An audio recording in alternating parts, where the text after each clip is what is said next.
You're listening to nothing important.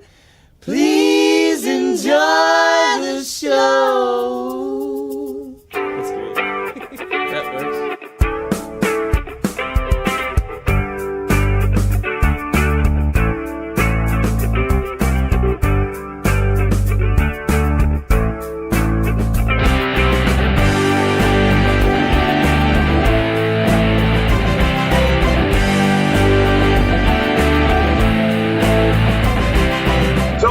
While we wait for Dave to get on the horn, have you ever heard of Galloping Ghost? Galloping Ghost. Galloping Ghost is this video game arcade not too far away from where I live.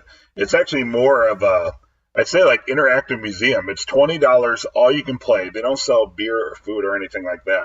But it's literally hundreds and hundreds of stand-up arcade games. All you can play, all on free play, till Awesome. like 2 in the morning. Awesome. Yeah, it was. It was pretty cool. Dave kind of handed my ass to me in NFL Blitz, though, and NBA Jam, I think. I totally believe that. But it is literally just about any arcade game you could think of. They had there, which is, they even had like a Beavis and Butthead game, which is like the loudest arcade game I've ever played in my life. I don't even remember that being like an actual thing. Yeah, I didn't either. I knew there was like a game for like the computer, and then there was like the Super Nintendo and the Sega Genesis games. But I guess there's actually a Beavis and Butthead arcade game. Hold on, there's Dave. All right, Dave, you on? Oh, it's coming down like cats and dogs outside. I'll tell you what.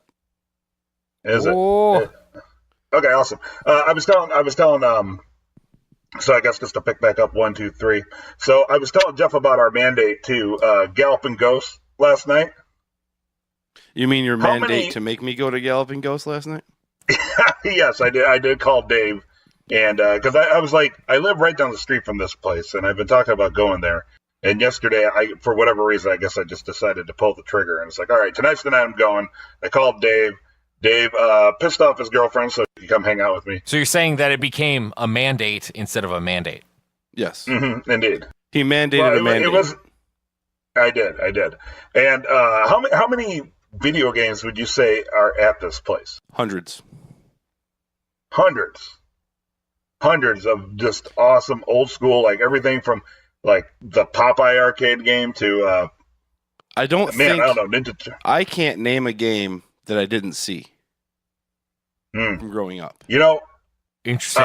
I can. I don't know if you guys remember, but do you guys remember the Aerosmith shooting game?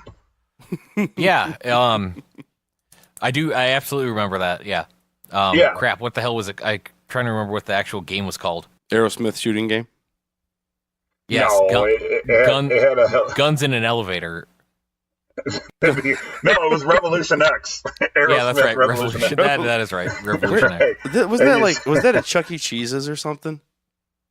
It was everywhere back in the day. They even made a Super Nintendo version with the Super Scope 6. Wow. Yeah. But you Tilt. shoot CDs. I remember we played it at Tilt all the time. Well, we didn't play it. We saw it all the time. Yeah, that was quite possibly the only game that I could think of that they didn't have there. Dave and I played Alter Beast. Dave handed my ass to me in NFL Blitz and NBA Jam. Yep. I still feel he got lucky. NBA Jam won with a a last-minute three-pointer, though. Mm-hmm. Yeah. As it should be. It's NBA Jam.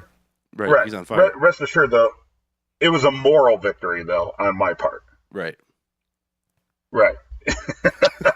But really, it was a great time, and that got me thinking, like, how nice it is that it actually didn't serve beer. You know, because nowadays, like, barcades and all that are big deals. And you go to places and it's a bar and, you know, you pay $8 for some import or some local craft brew that nobody gives a shit about. And, you know, they have like six games on free play, right? So they're a barcade because, you know, they have like a bank of 6 games or whatever. Some of them don't even have it on free play. You still got to pay like 75 cents or $1. One moment. Danielle's on the phone. One moment, guys.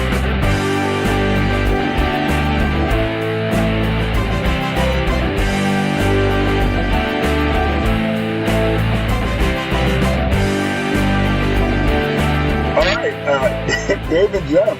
Danielle Pinnock is on the phone. Danielle, thanks for calling into Nothing Important. Hi, Danielle. Hi, Danielle. Thanks for having me. Hey.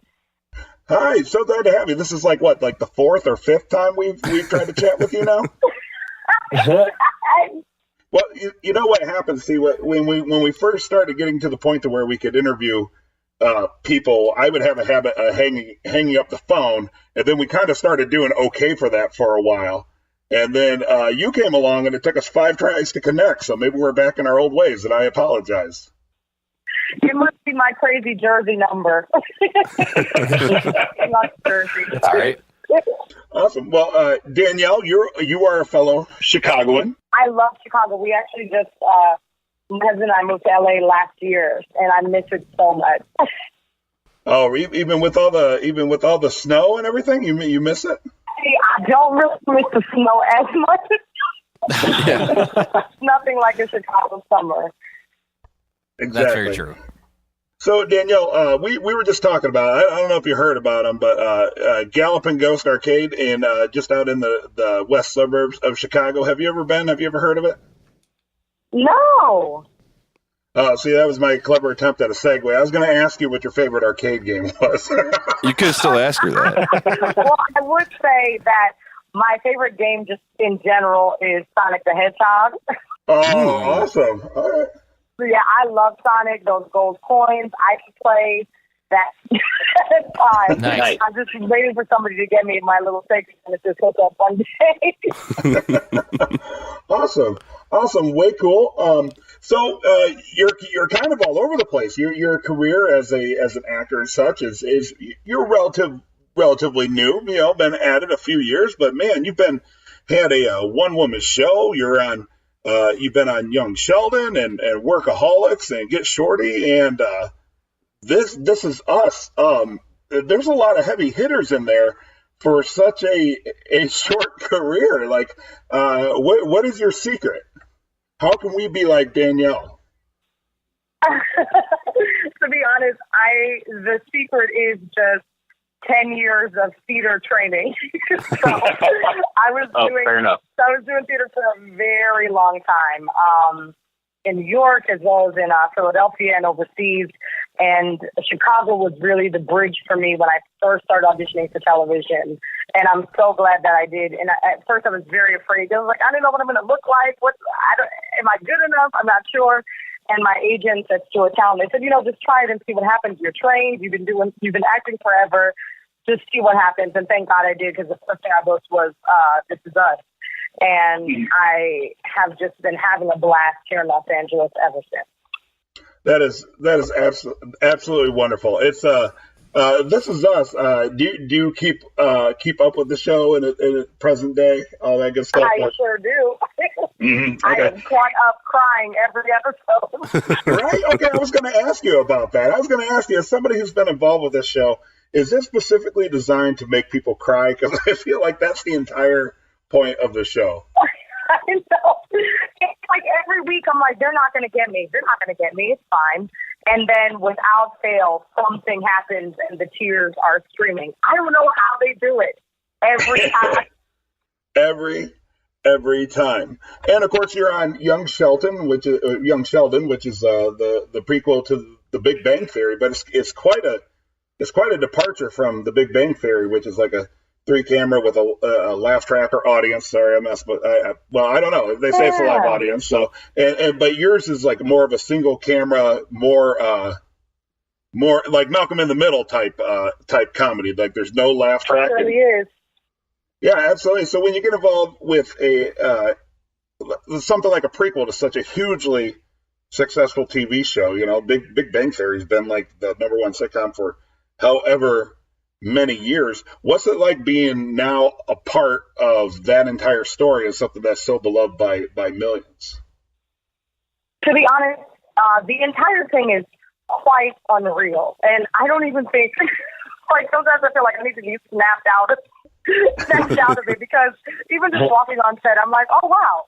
So I'm here with Ian Armitage, who I love, in Big Little Lies, Zoe Perry, who is the daughter of Jeff Perry, and Laurie Metcalf, so it's a very surreal experience. I mean, even the entire audition process, it was untitled. So, and it was kept very secret. So it was the same day audition for me. My manager called me that morning, Frank Gonzalez, and he said, "Can you be at CBS in 2-3 hours?" And I said, "You know what? Sure, let's do it." It was pilot season, and this was my 35th audition. Oh my God! Wow. Pilot season. It's my final audition. I said, "Yeah, sure, let's see." It wasn't that many sites. So I said, "Okay, cool." And I went in and felt very good about it, but still had no idea what the project was. And I got cast that evening. The next day was the read-through, and I get there, and it's Jon Favreau, Chuck Lorre, Jim Parsons, Ian Armitage, Zoe Perry, Lance Barber. So I was like, what's happening? This feels very Big Bang Theory. And then they told kind of everyone at the table read, "Hey, everyone, this is a prequel. We're doing Young Sheldon." And I just let out the biggest scream. I was like, oh, my God. But they didn't want to freak anyone out. So it was very private with a lot of the Big Bang Theory writers on the Friday. And then Monday was the big CBS table read. And I was you could have just pinched me. I wouldn't even have said it. It was so surreal. Wow. Yeah, and I'm sure that's such a crazy feeling. Like you've studied for years, and now you're making the big push to make it, and then on a few hour notice, all of a sudden now you're in a room with some of the biggest names in television. Yeah, I listen. I think if they had told me before, I would have just been so stressed. I would be like, oh my God, you guys. I would have been so stressed, but I'm so glad I had no clue what was happening. And then what was it like when they said, like, "Hey, you're going to be a part of this. You got the job, you got the gig, you're Miss Ingram."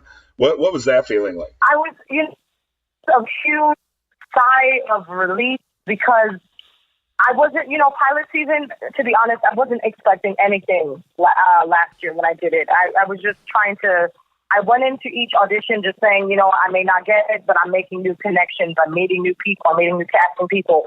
So I really tried my best to put my best foot forward at every single audition, whether that was a self-tape that I had to do at 1 o'clock in the morning to send back to my agents in Chicago or whatever the case was. I just was having a lot of fun, but had no clue that it would be, my pilot season would end with this kind of monumental project. So, I mean, for any artist, I would just say just stay the course because you never know what you're walking into. You never know. Oh, that's awesome. So, lastly, I want to ask you about your one-woman show because I find that super interesting. We've been fortunate enough to talk to a bunch of artists, whether they're musicians or actors or, some people that have written, bestseller books and such. And, I guess I've never talked to anybody who's done like a one-person show. So kind of walk us through the process of developing and creating a one-person show, because I honestly, I've never been to one, but from my understanding, you have to portray and develop several characters that you will act out as yourself. So could you talk us a little bit about your one-woman show, Body Courage? Absolutely. The show actually started as my dissertation for my master's at the Birmingham School of Acting in the UK. And we were tasked with trying to talk about something that we felt very passionate about. And I wanted to focus on the topic of body image, specifically so people in the industry could kind of see what we go through as actors. I'm a plus-size African-American woman, and body image has kind of been a generational theme in my family as well. I come from a huge Jamaican family. Jamaican on the mom, dad, grandma, all of it. So I said, I'm going to go out, I'm going to interview a couple people, and then just bring their stories to the stage as them. And I had a great dialect coach. His name is Jack Wallace, and we really just worked on a range of characters. I mean, like we had a Northern Irish priest that I interviewed, and an Olympian from Mumbai that missed the Olympics by just a decimal of points. A trans surgeon, her name is Dr. Marcy Bowers, the first plus-size actress to be accepted into a graduate program in San Francisco. Her name is Latifah Holder. So I just interviewed a bunch of different voices, different ages, races, occupations, and I just brought their stories to the stage. And it was a hit. I was just, wow. It's such a sensitive topic for lots of people.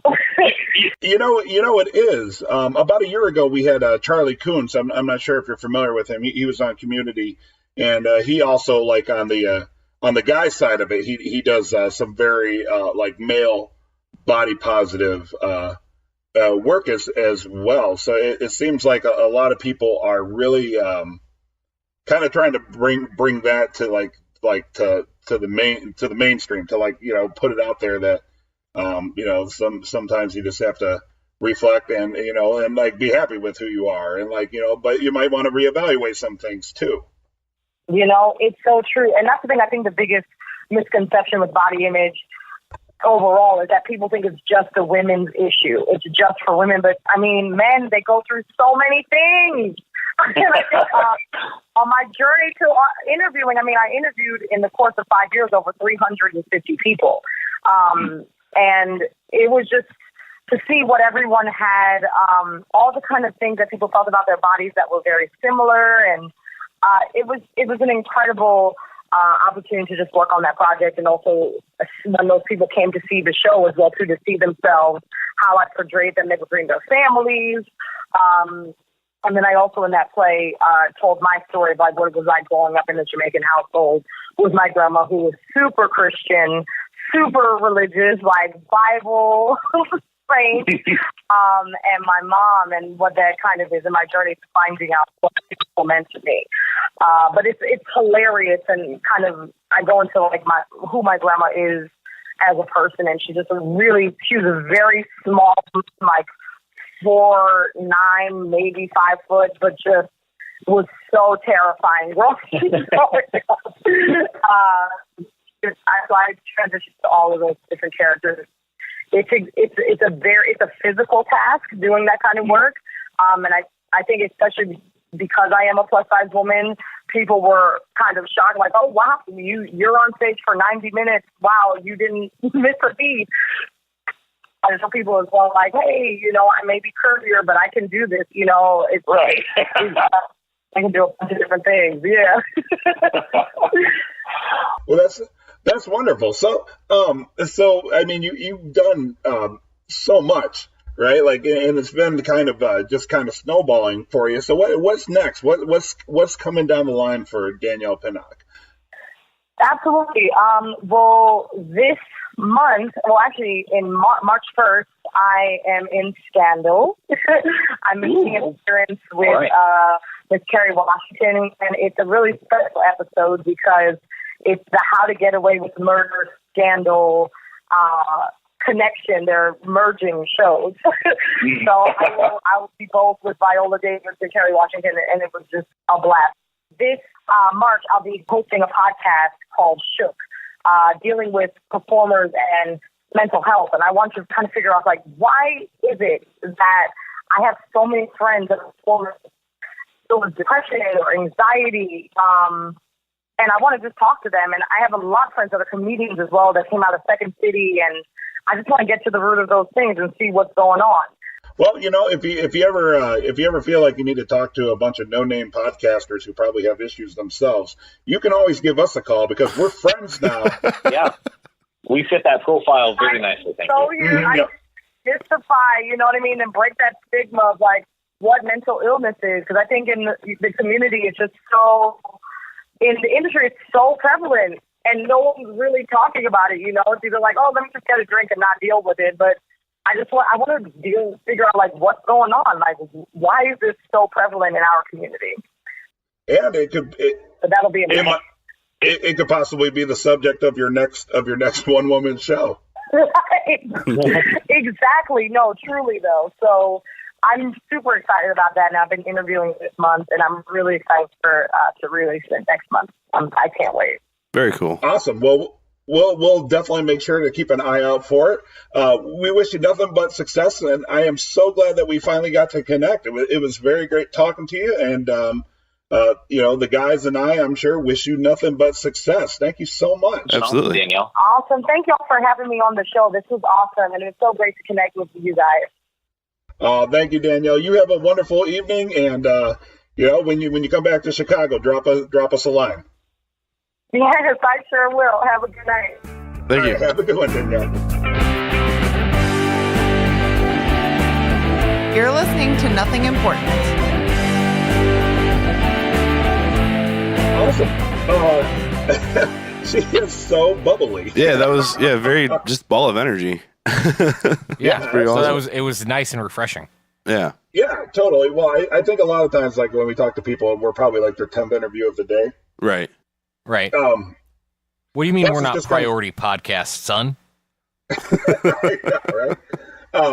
It only took us 5 tries to get her on, but I'm so glad she did. She seems to really care about body issues and such, and she seems to have almost like a higher, not like a higher calling, but more of an insightful purpose, if that makes sense. Like, she's doing the whole acting thing, but between the body conscious thing and interviewing 350 people, and now she's kind of delving into the whole mental illness issue. She seems like she definitely has she wants to be more than just an entertainer. It seems almost like she wants to be like a voice or an authority on a lot of spokeswoman, maybe. I don't know about authority, but spokesperson. Yeah, but that's perhaps. cool. That someone actually wants. I mean, it's people talk behind the backs and post on Facebook thoughts and prayers and do whatever they want all the time. It takes a rare person to actually stand up and actually start talking about things and putting it in a way that like a one woman show is a very novel way to display something to a community or to the world. That's awesome that she's taking the time to do that. Yeah, and she's launching a podcast, so she's entering Supreme Nerddom as well. Yes. Right? Yes. Absolutely. But so we're glad that Danielle came on our show. We'll make sure to check out her podcast, check her out on Young Sheldon, and keep an eye on her and see what she's doing in the future. But speaking of Supreme Nerddom, Dave. Yes. Hi, Brian.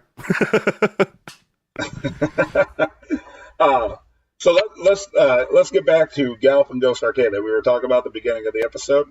I guess what I was touching on before Danielle called in is that what I thought was great about it, I think you and I were talking about this last night, is that there's barcades and their whole shtick is like, hey, come have these like craft beers that are just like imitations of like more successful beers and try and play like these 6 video games. But this place has none of that. They don't have a kitchen. I think you could buy like a candy bar if you wanted it. Yeah. But it was actually awesome that it was something that was open until 2 a.m, but there was no alcohol involved at all. And I was thinking about that because my comment was like, you kind of have to have that many games if you're not going to have alcohol, I guess, because a lot of people, when they talk about these arcades, are like, well, have some booze and it'll bring people in. But I mean, they have so many. Like, how are you gonna have time to have a beer if you're playing like hundreds of video games? Like, I would just play half a game and leave and go start another game. Yeah, I mean, we have one here in town, a barcade, and they've probably got about 40 games or so, and it's not too bad. Our mutual friend Travis and I went there a little bit ago, and what did we beat? Avengers and Ninja Turtles. Nice. Beginning to end. Nice. Awesome. But to have a beer sitting there, if you're actually playing the game, it's like for the 30-second break between levels. Right. Like right after you beat the boss, while they're doing the screenshots and then a couple of other things show up, that's the only time you have to chug. Right. Right. It's almost more of a. I don't really drink, but I would consider it more of an encumbrance than an enhancement. But I also have never in my life been good at video games drunk. So. But I mean, yeah, it was pretty incredible, and it's just the nostalgia, just going back to Brian and I grew up in a small town with a bowling alley that had 4 video games, and we saw those old games, and that was like the first game I ran to. And right on. Right on. That's pretty great. And before we get out of here, a couple things of note is year 4 first guest of year 4, Robbie Lakeman, Donkey Kong World Champion. We saw, they had a little plaque for him over the Donkey Kong machine because he is the king, right? King Kong, and then also his Pac-Man record. Yeah, he actually has the world record for the game Super Pac-Man. So it was kind of cool that. Oh, really? I'm like, hey, we talked to that guy. Yeah. And then, of course, we talked to Bruce Campbell, and then today, Danielle Pinnock. And I'm always working on getting more guests here on the Nothing Important podcast, and, of course, our other podcast, Pumice Among Us. And it's Saul Goodman. I think for It's Saul Goodman, I'm dangerously close to getting somebody that we've been trying to get for years and years and years. So I'm trying to make that happen. Here sometimes in the coming weeks. Is it Hector Salamanca? Oh, Uncle Tio? No. No, but I don't want to say who it is. I don't want to say who it is. Yeah. I don't want to say who it is because I'll definitely jinx it for sure. Yes. Okay. But anyway, anyone out there listening, thank you so much for listening to the Nothing Important podcast. And of course, we were kind of in a weird situation where, like, one, we didn't record the final episode for Pumice Among Us. And then also, It's All Good, Man, Better Call Saul doesn't start until like the end of the freaking year. Right. And then who knows when Rick and Morty is going to start up again. So for those two podcasts, there's such a large gap. We got to start figuring out ways to fill the gaps. But we'll do that for you guys. Mainly because here's the thing about Rick and Morty is the season's already been made, but it's in another dimension. Indeed. Indeed. Whatever, noob. Yeah, talk shit the whole time, and all of a sudden you're Captain Rick and Morty. For shame, Dave. Don't be a bandwagon rider. Don't be a bandwagon rider. I think it was the poet Taylor Swift that said, wait, no, that was haters gonna hate. I thought there was like a faker's gonna fake, but I guess that's not really she true did say haters gonna hate, and play is gonna play. Whatever. I'm like Jay-Z and just brush it off my shoulder. She's just gonna shake. Shake it off. Shake it off, indeed. And with that, Dave, you can stop recording now. Be sure to follow Nothing Important online at nothingimportantpodcast.com. Find us on iTunes, on Twitter at NotImportantPC, and you can also find us on Facebook. Nothing Important is recorded with help from Third City Sound in Joliet, Illinois. Thanks for being awesome.